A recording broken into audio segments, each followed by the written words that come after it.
Subversion is the term, if you look in a dictionary or criminal code to that matter, usually is explained as a part of activity to destroy things like religion, government, system, political, economical system of a country. And usually it's linked to espionage and such romantic things as blowing up bridges, sidetracking trains, cloak and dagger activity in Hollywood style. What I'm going to talk about now has absolutely nothing to do with the cliché of espionage or KGB activity of collecting information. So the greatest mistake or misconception, I think, is that whenever we are talking about KGB, for some strange reason, starting from Hollywood movie makers to professors of political science and quote-unquote experts on Soviet affairs, or Kremlinologists as they call themselves, they think that the most desirable thing for Andropov and the whole KGB is to steal blueprints of some supersonic jet, bring it back to Soviet Union and sell it to the Soviet military-industrial complex. It's only partly true. If we take the whole time, money, and manpower that the Soviet Union and KGB in particular spends outside of USSR border, we will discover, of course there are no official statistics unlike with CIA or FBI, that the espionage as such occupies only 10 to 15% of money, time, and manpower. 15% of the activity of KGB. The rest, 85%, is always subversion. And unlike a dictionary of English, Oxford Dictionary, subversion in Soviet terminology means always a destructive, aggressive activity aimed to destroy the country, nation, or geographical area of your enemy. So there's no romantics in there, absolutely. No blowing up bridges, no microfilms in Coca-Cola cans, nothing of that sort. No James Bond nonsense. It's most of this activity is overt, legitimate, and easily observable if you give yourself time and trouble to observe it. But according to the law and law enforcement systems of the Western civilization, it's not a crime. Exactly because of misconception, manipulation of terms.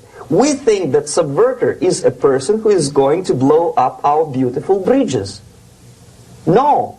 Subverter is a student who comes for exchange, a diplomat, an actor, an artist, a journalist like myself was 10 years ago. Now, subversion is an activity which is a two-way traffic. You cannot subvert an enemy which doesn't want to be subverted. If you know history of Japan, for example, before 20th century, Japan was a closed society. The moment a foreign boat comes to the shores of Japan, the Imperial Japanese Army politely tells them to get lost. And if American salesman comes to the shore of Japan, let's say 60 or 70 years from now back, and says, oh, I have a very beautiful vacuum cleaner for you, with the good financing, he says, please leave us, we don't need your vacuum cleaner. If they don't leave, they shoot them to preserve their culture, ideology, traditions, values intact. You were not able to subvert Japan. You cannot subvert Soviet Union because the borders are closed. The media is censored by the government. The population is controlled by the KGB and internal police. With all the beautiful glossy pictures of Time magazine and Magazine America, which is published by the American embassy in Moscow, you cannot subvert Soviet citizens because the magazine never reaches Soviet citizens. It's collected from the newsstands and thrown to garbage can. Subversion can be only successful when the initiator, the actor, the agent of subversion has a responsive target. It's a two-way traffic. United States is a receptive target of subversion. There is no response similar to that one from United States to the Soviet Union. It stops halfway somewhere. It never reaches here. The theory of subversion goes all the way back 2,500 years ago. The first human being who formulated the tactics of subversion was a Chinese philosopher by the name of Sun Tzu.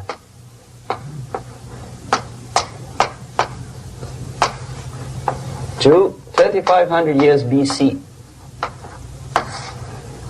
He was an advisor for several imperial courts in ancient China.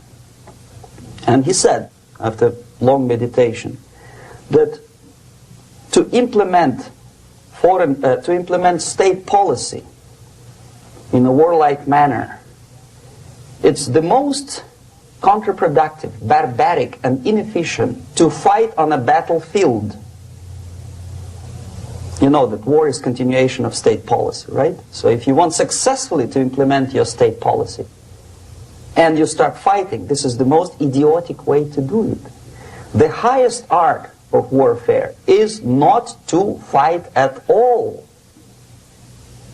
but to subvert anything of value in the country of your enemy, until such time that the perception of reality of your enemy is screwed up to such an extent that he does not perceive you as an enemy, and that your system, your civilization, and your ambitions look to your enemy as an alternative, if not desirable, then at least feasible. Better red than dead. That's the ultimate purpose, the final stage of subversion, after which you can simply take your enemy without a single shot being fired, if the subversion is successful. This is basically what subversion is. As you see, not a single mentioning of blowing up bridges. Of course, Sun Tzu didn't know about blowing up bridges. Maybe there were not that many bridges at that time. But the basics of subversion is being taught to every student of KGB school in USSR and to officers of military academies. I'm not sure if the same author is included in the list of reading for American officers, to say nothing about ordinary students of political science. I had difficulty to find the translation of Sun Tzu in the library of a university in Toronto and later on here in Los Angeles. But it's a book which is not available. It is forced to every student in USSR. Every student who is taught to be dealing further in his future career with foreigners. What subversion is? Basically, it consists of 4 periods, time-wise. If we start from here and go this way, time, right? This is the beginning point. The first stage of subversion is the process which is called, basically, demoralization. It says for itself what it is.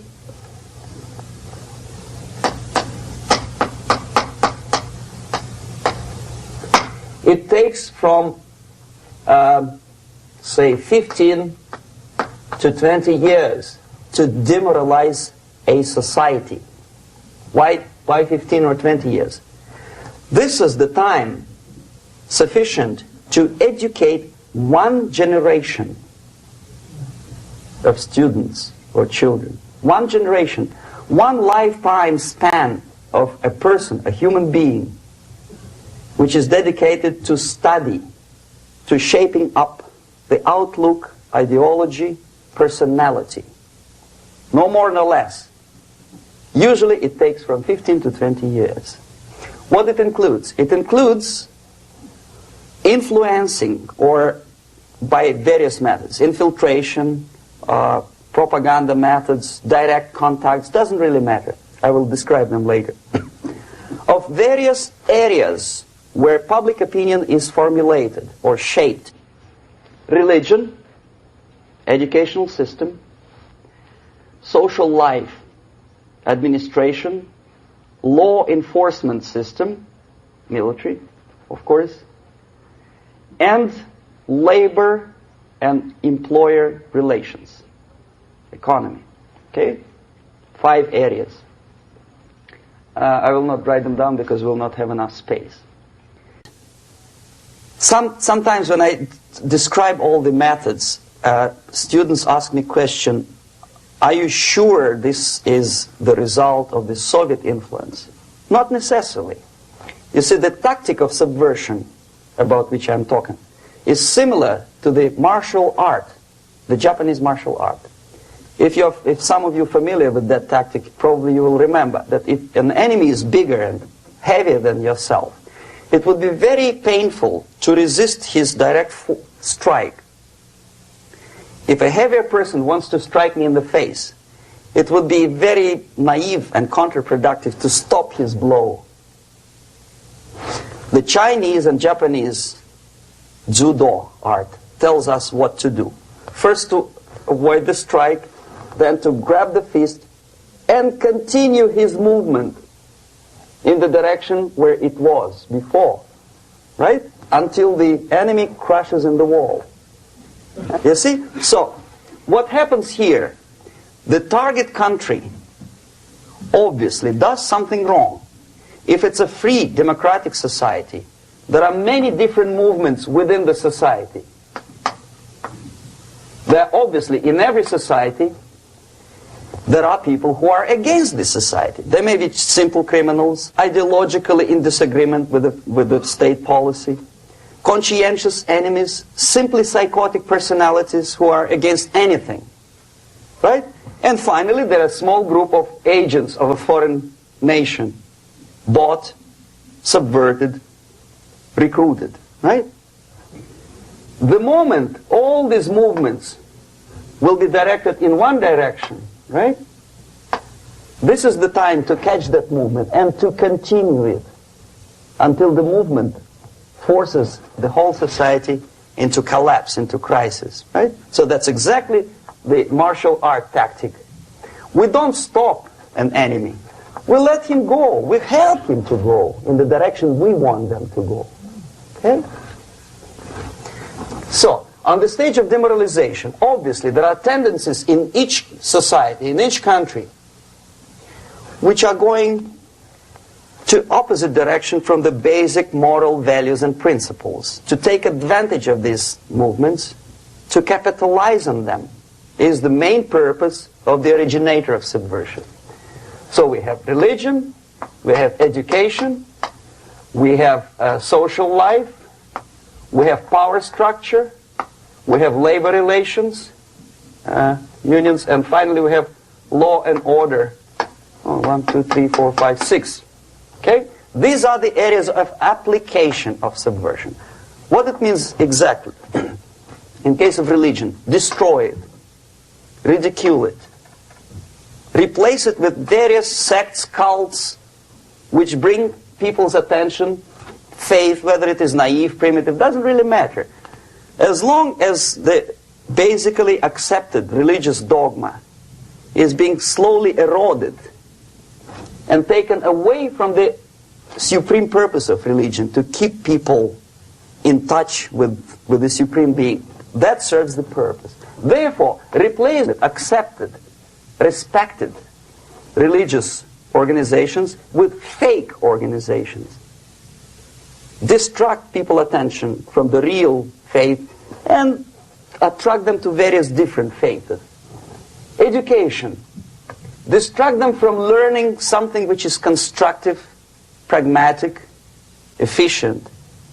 Instead of mathematics, physics, foreign languages, chemistry, teach them history of urban warfare, natural food, home economy, your sexuality, anything, as long as it takes you away, okay, Social life.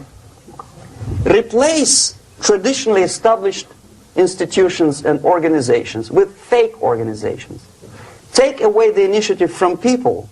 Take away the responsibility from naturally established links between individuals, group of individuals, and society at large, and replace them with artificially, bureaucratically controlled bodies. Instead of social life and friendship between neighbors, establish social workers institutions. People who are on payroll of whom? Society? No. Bureaucracy. The main concern of social workers is not your family, not you, not social relations between groups of people. The main concern is to get the paycheck from the government. What will be the result of their social work doesn't really matter. They can develop all kind of concepts to show to the government and to the people that they're useful. Okay, away from the natural links, power structure. Okay, the natural bodies of administration, which are traditionally either elected by people at large or appointed by elected leaders of society, are being actively substituted by artificial bodies. The bodies of people, groups of people, whom nobody elected. Never. As a matter of fact, most of the people don't like them at all, and yet they exist. One of such group is media. Who elected them? How come they have so much power? Almost monopolistic power on your mind. They can rape your mind. But who elected them? How come they have a nerve to decide what is good and what is bad for the elected by you, president, and his administration? Who the hell are they? Spiro Agnew, who was hated by the liberal left, called them a bunch of enfeebled snobs. And that's exactly what they are. They think they know. They don't. The level of mediocrity. In a big establishment like New York Times, Los Angeles Times, major television network, you don't have to be excellent journalist. You have to be exactly a mediocre journalist. That's easier to survive. There's no competition anymore. You have your good, nice income, $100,000 a year. That's it. Whether you are better or worse doesn't really matter anymore. As soon as you are smiling to the camera and do your job. That's it. No more competition. Power structure slowly is eroded by the bodies and groups of people who do not have neither qualification nor the will of people to keep them in power, and yet they do have power. Okay. Together with that, there is another process. Law enforcement, law and order organization and structure is being eroded. For the last 20, 25 years, if you see old movies and new movies, you can see that in new movies, a policeman, an officer of the United States Army looks dumb, angry, psychotic, paranoid. A criminal looks nice, kind of, well, he smokes hash and shoots the whatever drug, but basically he's a nice human being. He's creative. And he's unproductive only because society oppresses him. Whereby a general of Pentagon is always, by definition, a war maniac. A policeman is a pig, rude policeman. He abuses his power. You know? A generalization like that. The hatred, the mistrust to the people who are supposed to protect you and enforce law and order. Moral relativity. The Angelo Buono process lasted 2 years in Los Angeles. And yet there are still some lawyers who say, look, he's a nice character, as a matter of fact. There was some witness who said, also a criminal, who said, well, he's a nice guy. I asked him one day to burn a house of my enemy, and he wouldn't do it. He's a nice fellow. Erosion. A slow substitution of basic moral principles, whereby a criminal is not a criminal, actually. He's a defendant. Even if his guilt is proven, there is still a doubt to kill or not to kill, to be or not to be. Thou shalt not kill, yes. But this line may not necessarily be applicable to a murderer. Thou shalt not murder. That should be the presumption, not that thou shalt not kill. Okay, labor relations. At this stage, within 15 to 20 years, we destroy the traditionally established links of bargaining between employer and employee. The classical Marxist-Leninist theory of natural exchange of goods. A person A has 5 sacks of grain and person B has 5 pairs of shoes. And the natural exchange without money is when they bargain between each other. And only with the introduction of the third force, C, an entirely third foreign stranger who says, no, don't give him 5 sacks of grain, give it to me. And you give me your 5 pairs of shoes and I will distribute it accordingly. So that the economy will go. This is the death of natural exchange, death of natural bargaining. Well, trade unions were established 100 years ago. The objective was to improve working conditions and to protect the rights of workers from those employers who were abusing their right because they had more money. Objectively, at that time, initially, the trade union movement did work. What we see now is that the bargaining process is no longer resulting in the compromise, which is leading objectively to betterment of working conditions and increase of salary. What we see is that after each prolonged strike, the workers lose. Even if they have 10% increase of their salaries, they cannot catch up due to inflation and due to missed time. More than that, millions of people suffer from that strike because economy now is interdependent. It's intertwined like one body. If previously steel workers, say 100 years ago, could strike and nobody would suffer, now it's impossible anymore. If a garbage collector strikes today, the rest of the multi-million city is stinking. I mean, there's no more service. In Quebec, for example, we had the electricians who were on strike in the middle of winter. You can freeze your bottom, and they still were on strike. Did they catch up with the salary? No, they lost. Who benefited? The leaders of trade union. What is the motivation for strike? Improving of a workers' condition? No, obviously it's not. Then what is it? Ideology. To prove to these capitalists.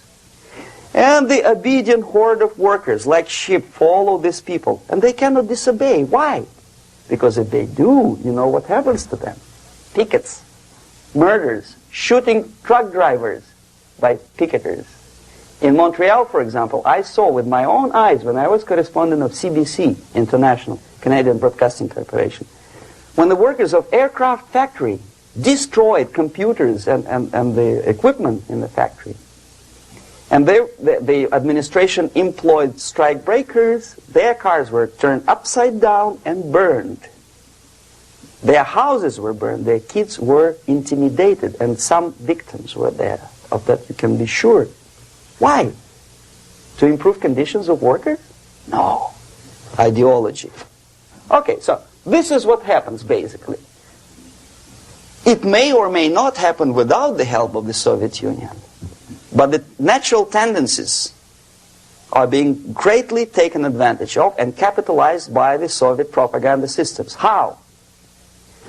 Whenever trade union strikes, we have influx of propaganda, mass media, ideological dissemination. The workers' right, and we repeat it like parrots. Yes, workers' right. Whose rights? Workers? No. The only freedom of worker to sell his labor according to his own desire and will is taken away from him. By whom? By trade union boss. Unlimited power is given. Responsibility. I want to sell my labor not for $2.50 an hour, but for $2. I don't have right. My freedom is denied to me. I know that if I sell my work for $2 an hour, not for $3 an hour, I will compete better with the other guy who is lazy and more greedy. I don't need $3. I need only $2. No, I was made to believe by media, by business, by advertising agencies that I need more and more and more. Have you ever heard any advertising on TV to consume less? No. No way. Whether you need a six-cylinder car or not, you have to buy it. And hurry up. When I was driving here, on the local radio station, an excited announcer said, "You hurry up, rush and save, save, save. There is a pantyhose sale." Save by buying more. See? Of course. It would be too naive to expect that KGB makes that advertising agency to do such a crazy commercial. No, of course not. But what we did when I was working for Novosti Press, we would snow plow editorial offices, student organizations, religious groups with literature of class struggle. If not directly Marxism-Leninism propaganda, then a propaganda of legitimate aspirations of working class, betterment of life, equality. Equality, mind you. President Kennedy once said, we will make America to believe that people are born equal. Are people born equal? Is there any mentioning in the Bible or any other holy scripture in any religion, if you don't believe me, go to the library and check it. There is not a single word about equality. Just the opposite. By your deeds, God will judge you. What you do is important. The merit of your personality. You cannot legislate equality. If you want to be equal, you have to be equal. You have to deserve it. And yet we build our society on the principle of equality. We say people are equal. We know it is false. It's a lie. Some people are tall and stupid. Others are short, bold, and clever.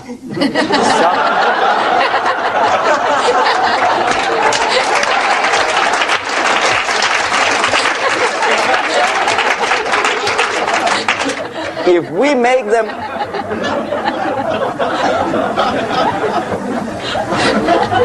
make them equal by force, if we put the principle of equality in the basis of our socio-political structure, it's the same thing as building a house on sand. Sooner or later it will collapse, and that's exactly what happens. And we, as Soviet propaganda makers, are trying to push you in the direction which you go yourself. Equality, yes, equality. People are equal. Land of equal opportunities. Is it true or not? Think about it. Equal opportunities. Should there be equal opportunities? For me and for a lazy bastard who come here from some other country and immediately registers as a welfare recipient benefits? I never received a single dollar. No, sorry, I did receive once. But I never applied for welfare. For the 13 years, I took any job.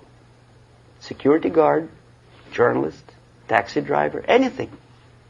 Well, I was restless, but some people don't like it. They immediately. So why should we have equal opportunities? Why? The equal opportunity to excel.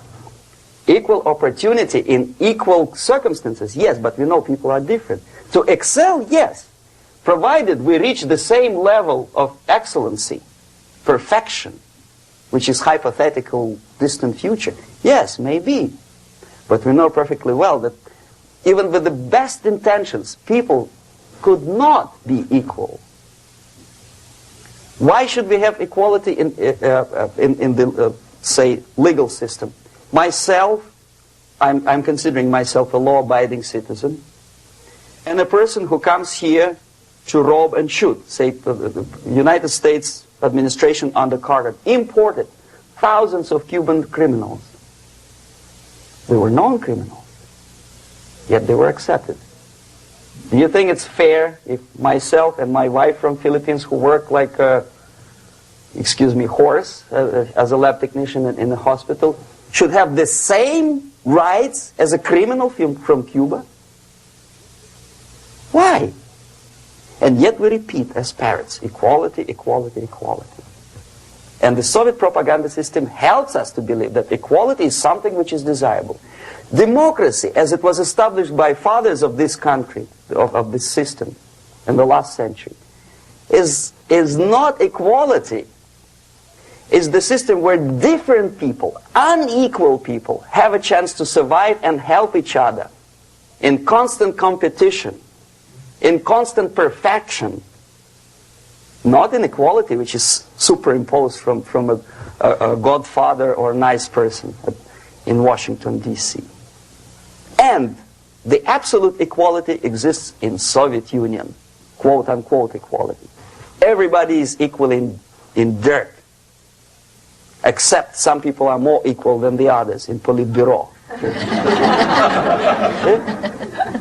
So, the moment you bring a country to the point of almost total demoralization, when nothing works anymore, when you are not sure whether it is right or wrong, good and bad, but there's no division between evil and good, when even the leaders of church sometimes say, well, violence for the sake of justice, especially social justice, is justified in countries like Nicaragua, El Salvador, well, maybe Rhodesia, and we listen to them and say, yeah, probably it's true. Is it true? No, it is not true. Violence is not justified, especially for the sake of quote-unquote social justice introduced by Marxist-Leninists, that is my former colleagues from Novosti press agency. Okay, so we reached that point.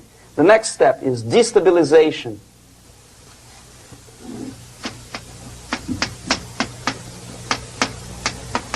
Again, this word says for itself what it is. To destabilize all the relations, all the accepted institutions and organizations in a country of your enemy.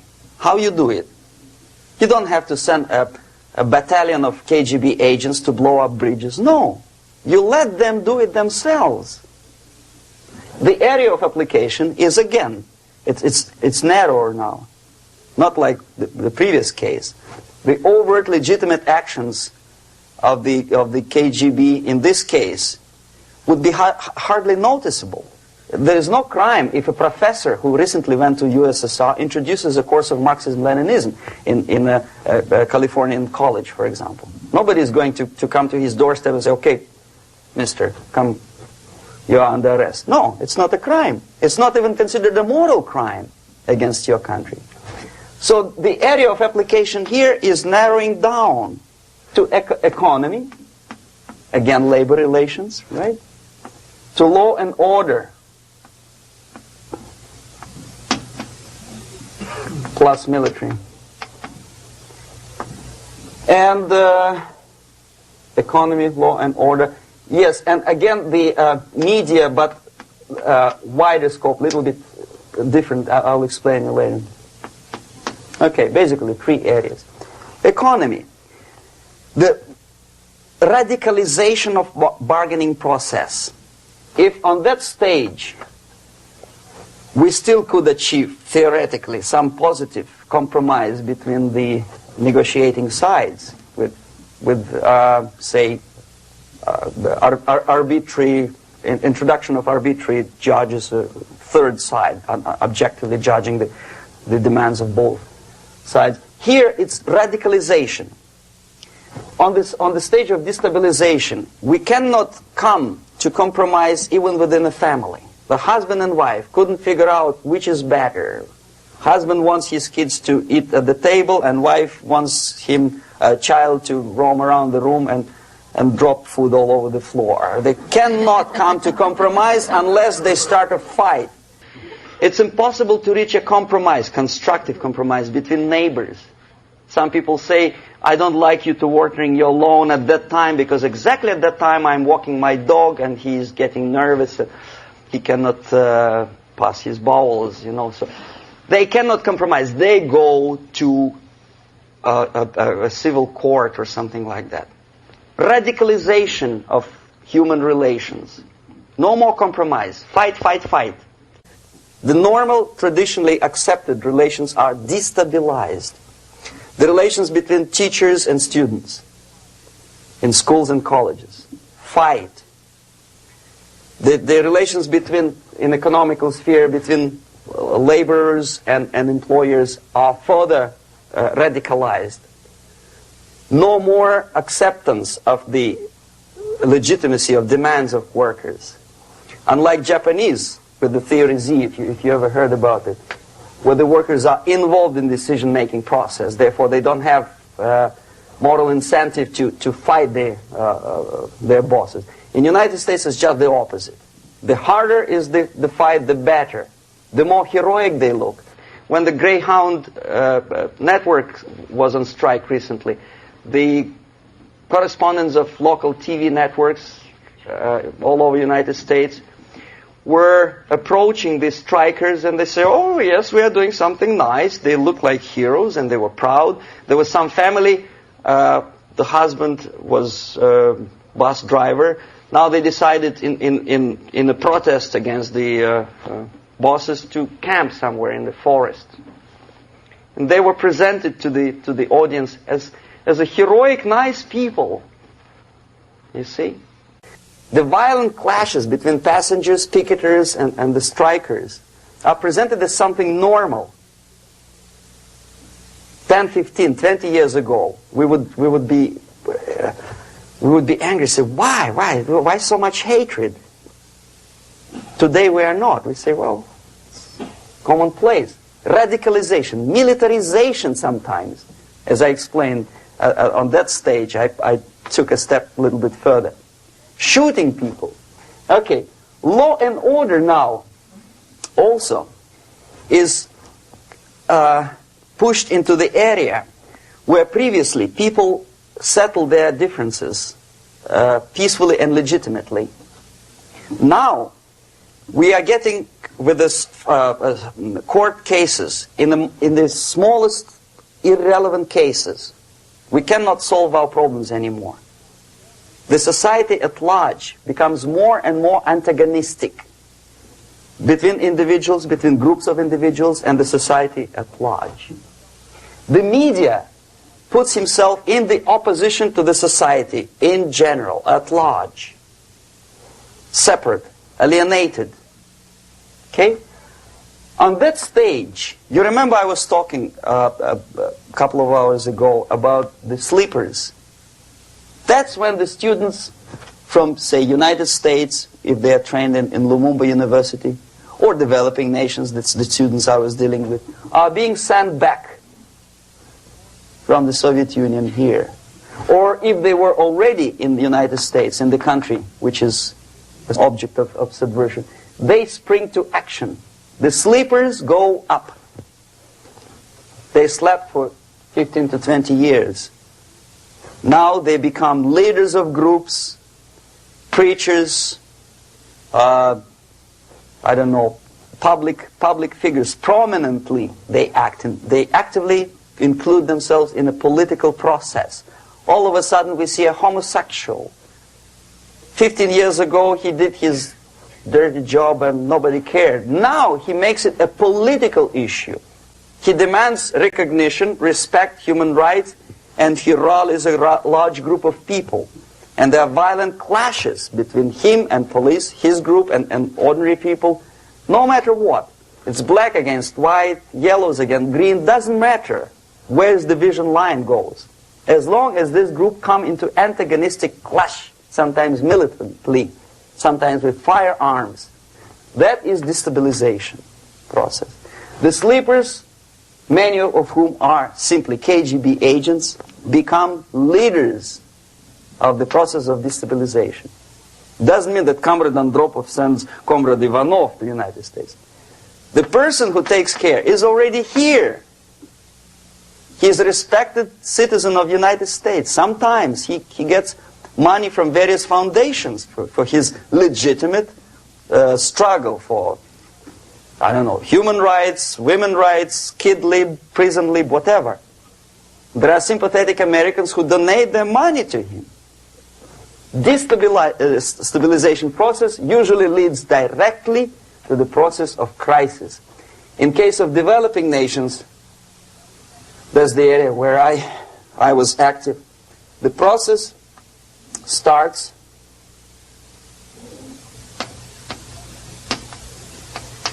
when the legitimate bodies of power, the social structure collapse. It cannot function anymore.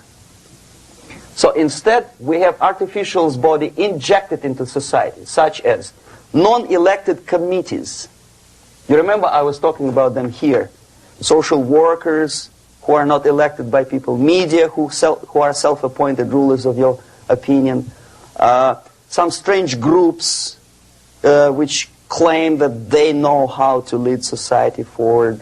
They don't usually. All they care is how to collect donations and sell their own concocted ideology, mixture of religion and ideology. Here, we have all this artificial body claiming power. If the power is denied to them, they take it by force. In case of Iran, for example, all of a sudden we have revolutionary committees. What kind of revolution? There was no revolution yet, and yet they had the committees. They were taking power of judgment. They had the power of execution, they had the power of legislation, and that they had the power of judicial.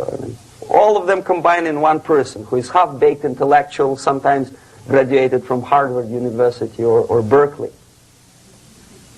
He comes back to his country and he thinks that he knows the answer to all the social, economical problems. Okay? Crisis is when society cannot function any more productively. It collapses, obviously. That's the word for crisis. So therefore, the population at large is looking for a savior. The religious groups are expecting a messiah to come. The workers say, we have family to feed. Let's have a strong government, maybe socialist government, centralized. When somebody put the employers on their place and let us work. We are sick and tired of going to strike and missing overtime and all that stuff. We need some strong man, strong government, a leader, a savior is needed. Population is sick and tired already. And here we are. We have a savior. Either a foreign nation comes in, or the local group of leftists, Marxists, no matter what they call themselves, Sandinista, a reverend or some sort, Bishop Muzureva, like in Zimbabwe, doesn't matter. A savior comes and says, I will lead you. So we have two alternatives here. Civil war and invasion. Okay? See how it goes? Civil war, we know what it is. Lebanon is the best example. The civil war, which was artificially implanted in Lebanon by injection of force of PLO, Palestinian Liberation Organization. Invasion we had in many other countries like Afghanistan, name any East European country, it was invaded by the Soviet army. But the result is the same. The next stage is normalization. Normalization is a very ironic word, of course. It is borrowed from 1968 situation in Czechoslovakia, when the Soviet propaganda and after them New York Times declared the country is normalized. The tanks moved into Prague, so there is no more Prague Spring, there is no more violence. Normalization. At that stage, the self-appointed rulers of the society don't need any revolution anymore. They don't need any radicalism anymore. So this is the reverse from destabilization. Basically, it is stabilizing the country by force. So all the sleepers and activists and social workers and liberals and homosexuals and professors and Marxists and Leninists are being eliminated. physically sometimes. They've done their job already. Okay? They are not needed anymore. The new rulers need stability to exploit the nation, to exploit the country, to take advantages of the victory. Okay? So no more revolutionaries, please. And that's exactly what happens in a number of countries. You remember Bangladesh? This is the crisis in which I was instrumental. First they had Mujibur Rahman. In 1971, he was the leader of People's Party, Awami League, with mustache like Stalin. He was in Russia many times. In 5 years, he was shot by his former colleagues, Marxists. He fulfilled his function. In Afghanistan, it happened 3 times. First there was Taraki, then there was Amin, now there's Babrak Karmal. They killed each other successively, one after another. The moment he fulfills his duty, the first one demoralized country, the second destabilized, the third one brought it to crisis. Goodbye, comrades. Babrak Karmal comes from Moscow and put into the seat of power. Same thing happened in Grenada recently. Maurice Bishop, Marxist, was killed by Austin, what's his name, General something, who was also a Marxist. Right? So no more revolutions, please. Normalization now. From now on, no more strikes, no more homosexuals, no more women lib, no more kid lib, no more lib, period. A good, solid, democratic, proletarian freedom. That's it. Now, to reverse this process takes enormous effort. When today, United States had to invade Grenada to reverse the process of subversion. Some people say, boy, this is not good, it's not kosher to invade the beautiful country, island of Grenada. Well, why didn't you stop the process here, when Grenada was just approached by leftists? Why not to prevent Maurice Bishop to come in power in the first place? Did Grenadians want him? Very questionable. They didn't know who was Maurice Bishop in the first place. He came to power by coup d'etat himself. Okay? No, we let the situation develop further and further and further until the crisis and normalization very soon. And then the United States decided to invade country, discovering that the country was absolutely a military base for the Soviet Union. Of course it's a drastic measure. Of course it's a pity that Marine Corps had to lose, what, 17 lives. Very bad. Why not to stop the process before it comes to crisis? Oh no, intellectuals will not let you. It's interference into domestic affairs. They are very careful not to let American administration to interfere in domestic affairs of Latin American countries. They don't mind Soviet Union interfere in these affairs. Okay. So to reverse this process from here, it takes only and always military force.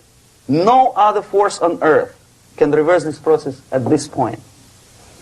At this point, it does not take military invasion of the United States Army. It takes strong action, like in Chile.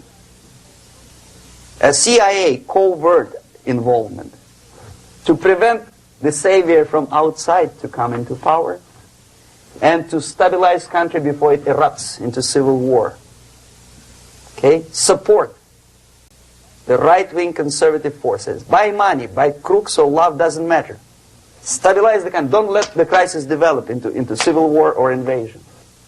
Oh no, your liberals will say it's against the law. The Congress will not appropriate money for covert actions of CIA. Why not?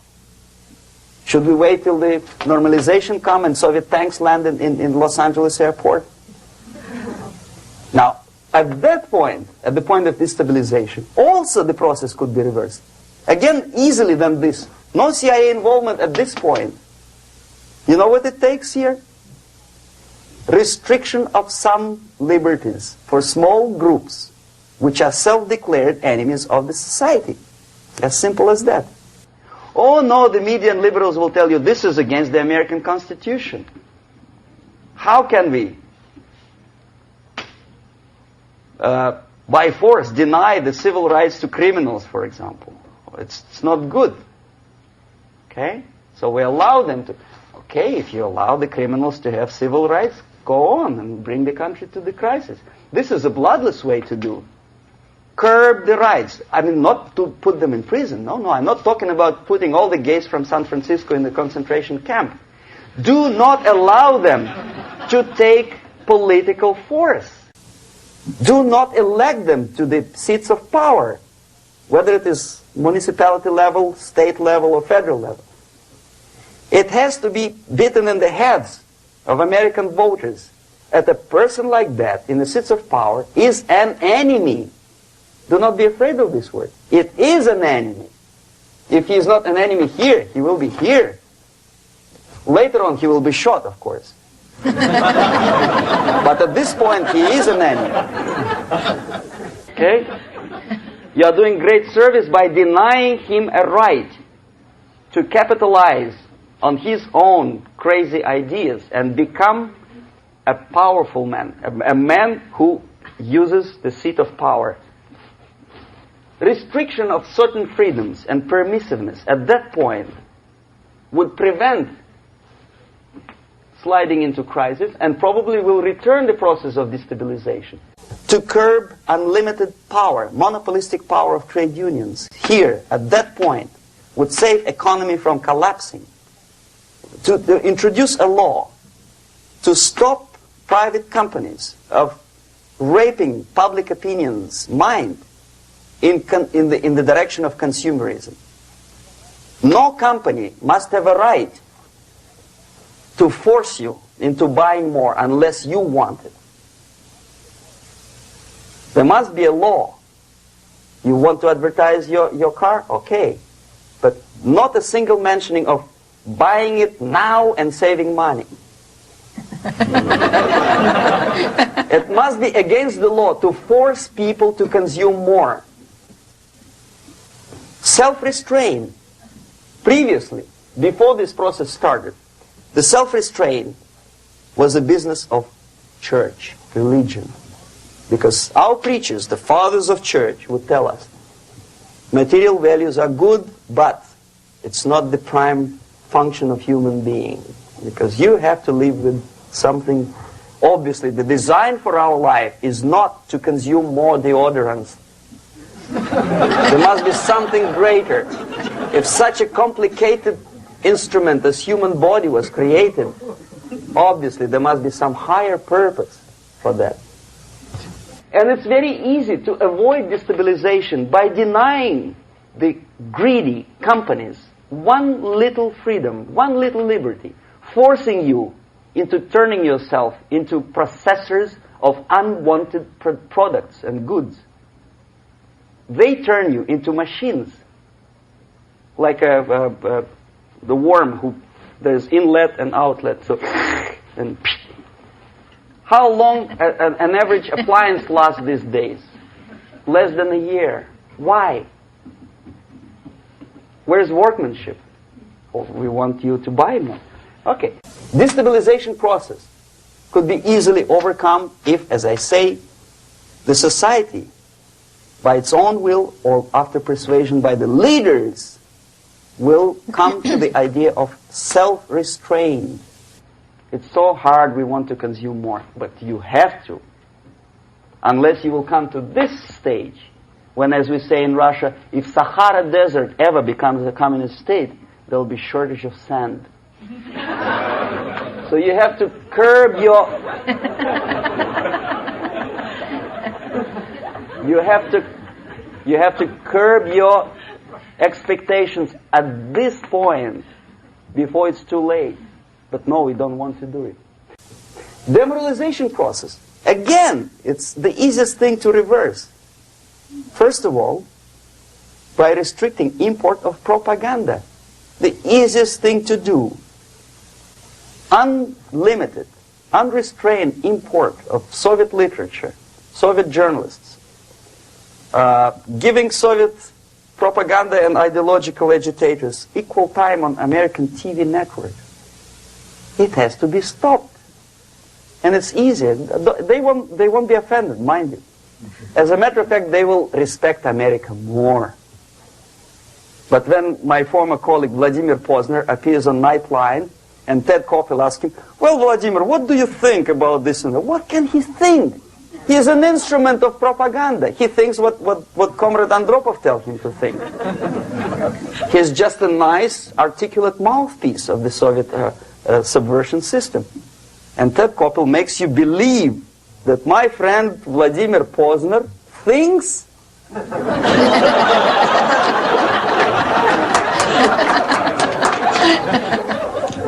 the process of demoralization may not have started at all if at that point the country, which is a recipient of subversion, actively, not violently, but actively, prevents importation of foreign ideology.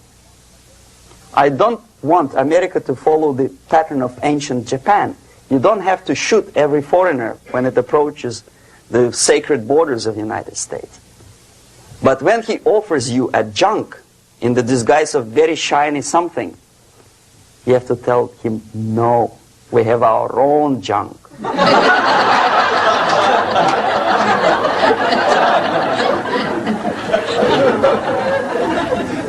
If at that point the society is strong, brave, and conscientious enough to stop importation of ideas which are foreign, then the whole chain of events could be prevented. Recently I've been to Philippines, and I was shocked how in big cities like Manila, children listen to deafening music. A melodious nation with long traditions of good, nice ethnic music, introduced by Spanish long time ago, maybe 2 centuries, 3 centuries ago, I don't remember how long. All of a sudden listen to musical garbage, blasting their radios at full blast, at full volume. Why? In India, I spent many years watching the reactions of Indians walking out of movie theaters after seeing Hollywood production. They couldn't figure out why Americans are so wasteful. They smash their cars, their shiny cars, every 5 minutes. How come they shoot each other for $500,000? Is it true that they are so obsessed with sex? Can you imagine showing a movie where each 5 minutes there's a copulation on the screen to a country like India with long tradition of respect to these private matters, or to Pakistan? And United States expect these people to respect you? No way. Oh yes, they will see the movie, they'll pay 5 rupees to see that garbage, but they walk out and will tell their kids, don't respect Americans, don't be like Americans. See? So, the process of demoralization could be stopped right here, both as an expert and as an import. And that takes one step, one very important thing to do. You don't have to expel all the KGB agents from Washington, D.C. The most difficult and at the same time the simplest answer to the subversion is to start it here and even before,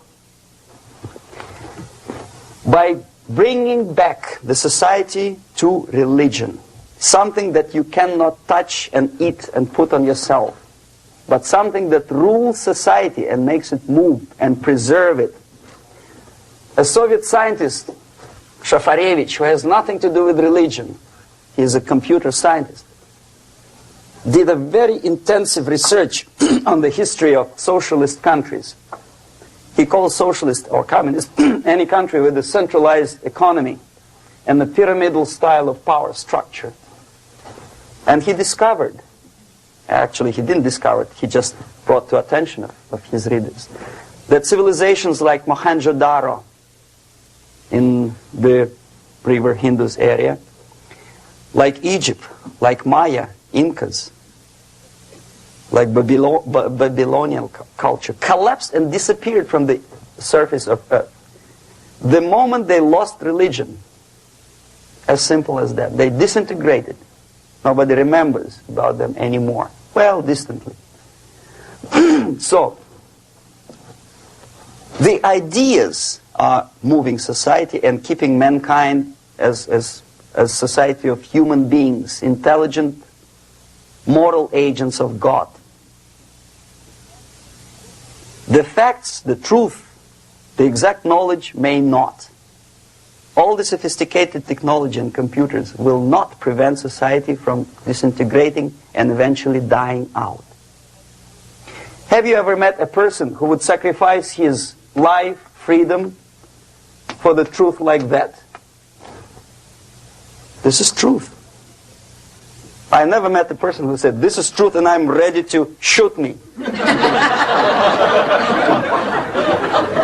To defend the truth. Right? But millions sacrifice their life, freedom, comfort, everything for things like God. Like Jesus Christ. It's an honor. Some martyrs in the Soviet concentration camp died. And they died in peace. Unlike those who shouted, "Long live Stalin," knowing perfectly well that he may not live long. Something which is not material moves society and helps it to survive. And the other way around. The moment we turn into 2 by 2 is 4 and make it a guiding principle of our life, our existence, we die. Even though this is true, and this we cannot prove. We only can feel and have faith in it. So the answer to ideological subversion, strangely enough, is very simple. You don't have to shoot people, you don't have to aim missiles and Pershings and cruise missiles at Andropov's headquarters. You simply have to have faith and prevent subversion. In other words, not to be a victim of subversion. Don't try to be a person who in judo is trying to smash your enemy and being caught by your hand. Don't strike like that. Strike with the power of your spirit and moral superiority. If you don't have that power, it's high time to develop it. And that's the only answer. That's it. Thank you.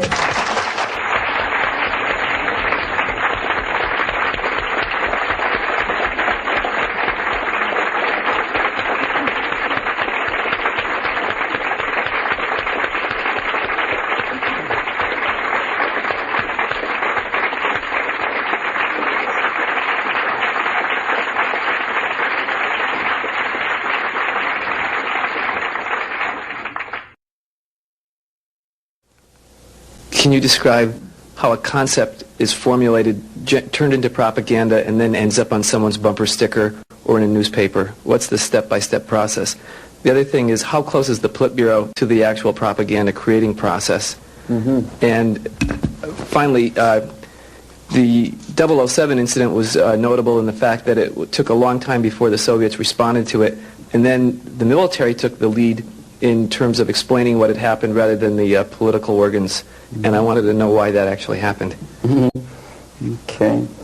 Now, the propaganda concepts are not being developed. They had been developed long time ago. There's nothing basically new in the concept of overall propaganda methods and goals.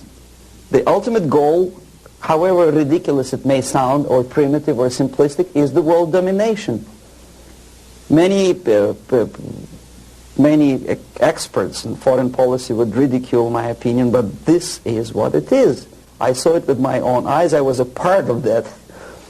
So, and my father was, I think I mentioned that before, he was an inspector of land forces. He traveled all over the world where the Soviet troops were stationed. So he knows perfectly well that the troops are not stationed there to collect harvest for Cubans or to help Afghanis to develop the hordes of cattle or goats. They are there for one purpose, world domination. The concepts, the immediate issues or problems are created, of course, for propaganda purposes, and they end up as a bumper stickers, probably not long. It takes really short period of time. Unlike some other things in the Soviet system, propaganda is one of the things that they don't save money on. And there is a huge apparatus of propaganda experts in USSR. Novosti press agency is just one of them, one of the organizations. But apart from them, there is a department of agitation and propaganda within the Central Committee. There are faceless people, names of whom you will never learn. They are kind of classified.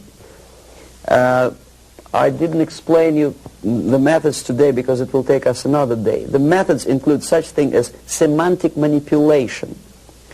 The words and expressions are being coined at the rate of 5 expressions a minute by extremely clever, educated experts. And the media outside of USSR obediently repeats this cliché. I give you just several examples, not to take your time, not to bore you to death. Okay, I mentioned one thing, United Nations.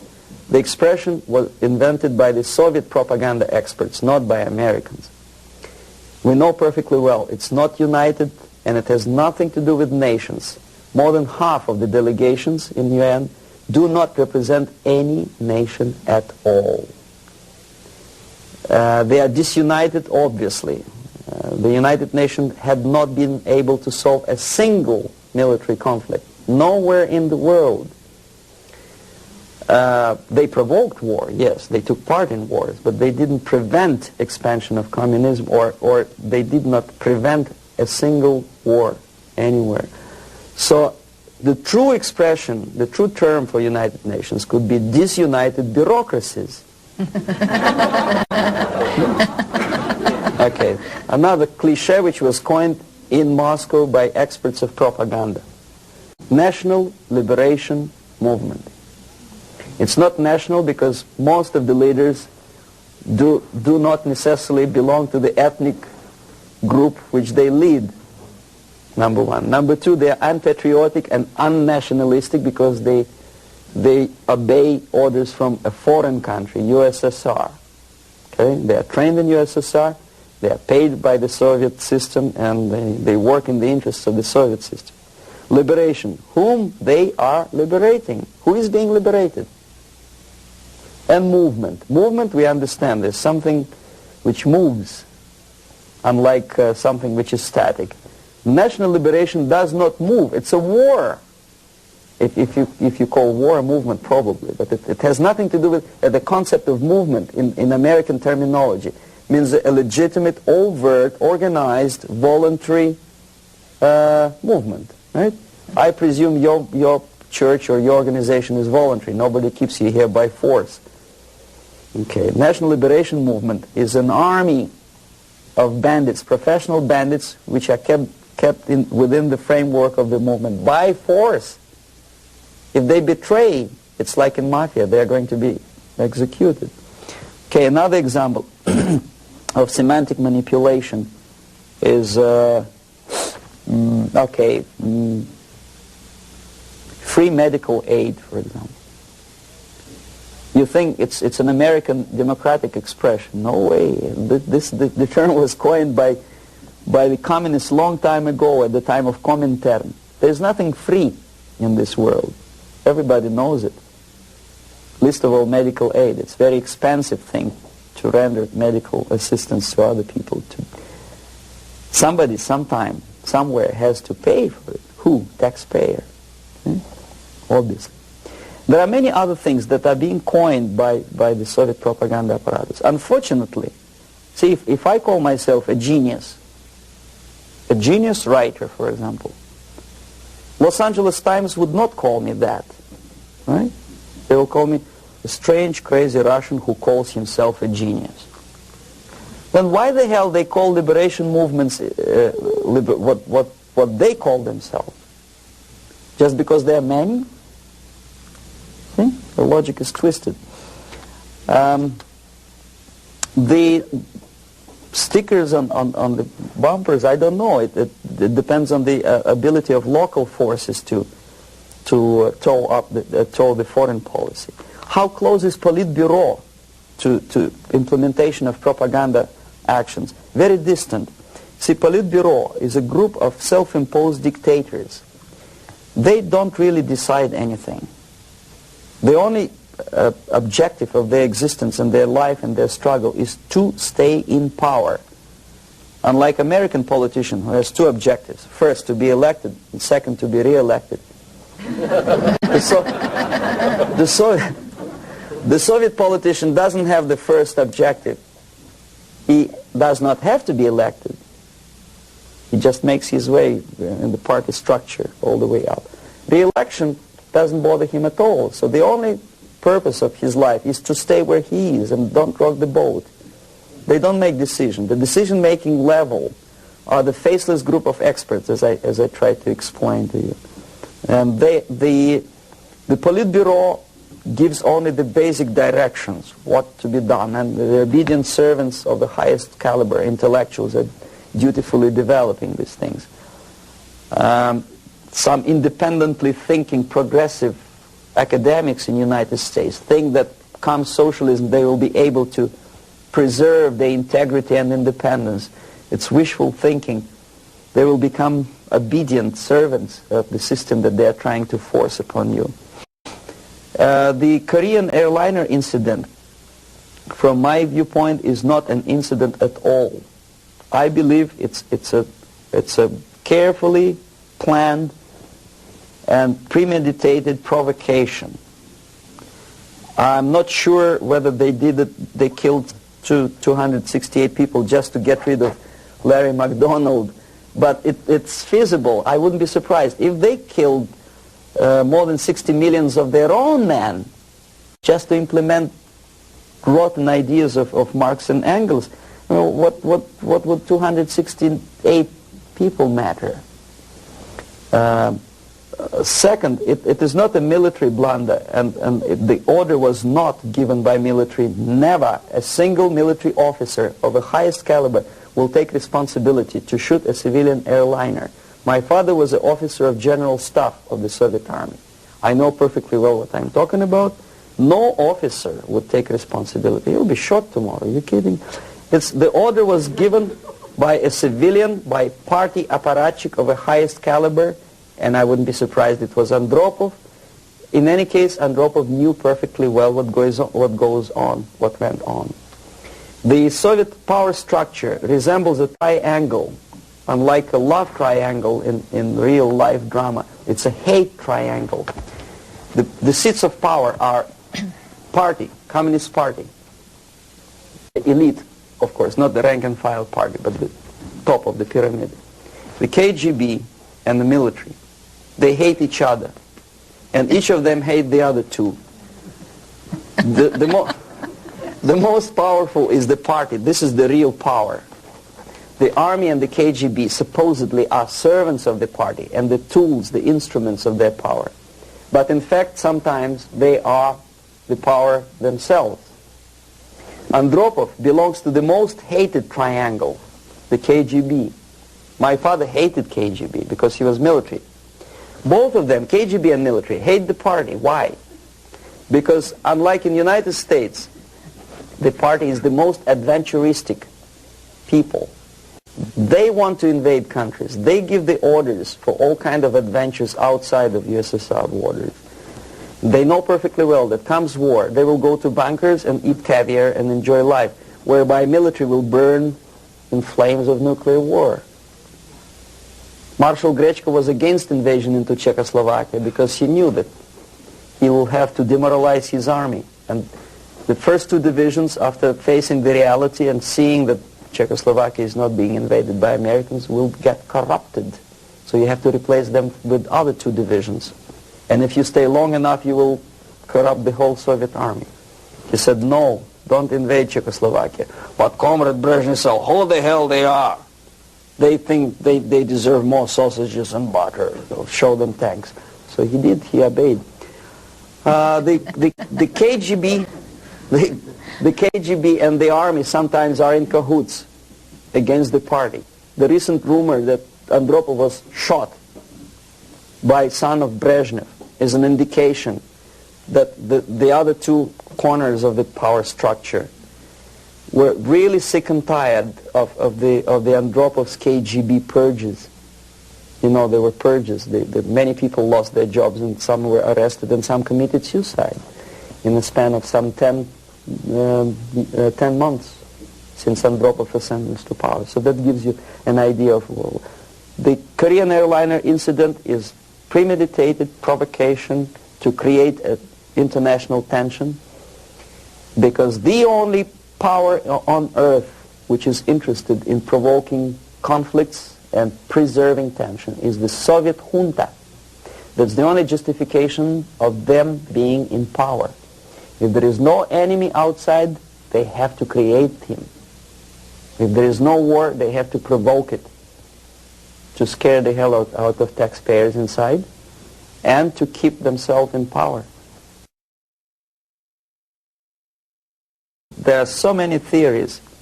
One of them is expressed by, I wouldn't say a friend of mine, but I know him. There's another defector, Nikolai Khokhlov, who defected long time before I even joined KGB.